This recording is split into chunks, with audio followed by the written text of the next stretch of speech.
BJP. നേടിയ വിജയങ്ങൾ കള്ളക്കളികളിലൂടെയോ?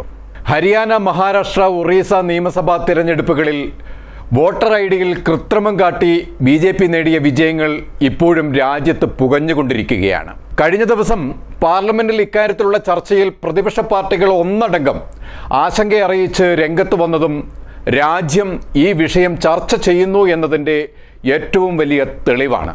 Voter പട്ടികയിലെ പിഴവുകൾ ചൂണ്ടിക്കാട്ടി തൃണമൂൽ കോൺഗ്രസ് അംഗം സൗഗത റോയി വിമർശനം ഉന്നയിച്ചിരുന്നു.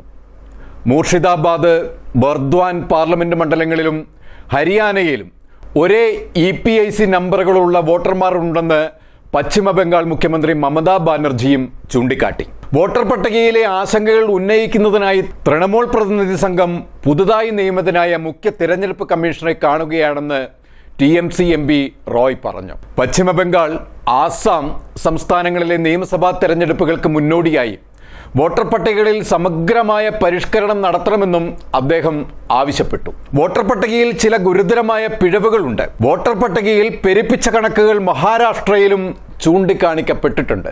ഇതേ വിഷയം ഹരിയാനയിലും ആവർത്തിച്ചു.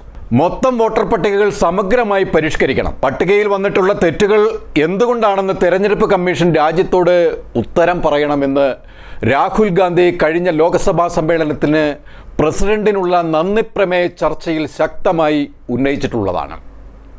ഒറീസയിലും ഇതേ കാര്യം ഉന്നയിക്കപ്പെട്ടു.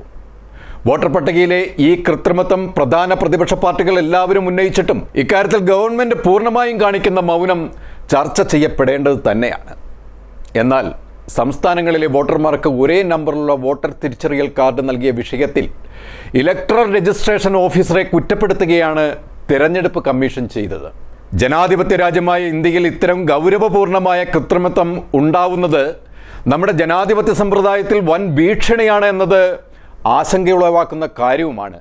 ഇതിൽ യാതൊരു തർക്കമില്ലാത്തതാണ്. അതാണ് ഈ പ്രതിപക്ഷ പാർട്ടികൾ ഒന്നടങ്കം ഈ വിഷയം സഭയിൽ ഉന്നയിച്ചതും അതിനെതിരെ ശക്തമായ നിലപാടുകൾ സ്വീകരിച്ചുകൊണ്ട് മുന്നോട്ട് വരുന്നതും. കൂടുതൽ വാർത്തകൾക്കും വിശേഷങ്ങൾക്കും ഞങ്ങളുടെ channel like, share and subscribe ചെയ്യുക. കൂടാതെ സബ്സ്ക്രൈബ് ബട്ടണിലെ ബെൽ ഐക്കൺ എനേബിൾ ചെയ്യാനും മറക്കരുത്.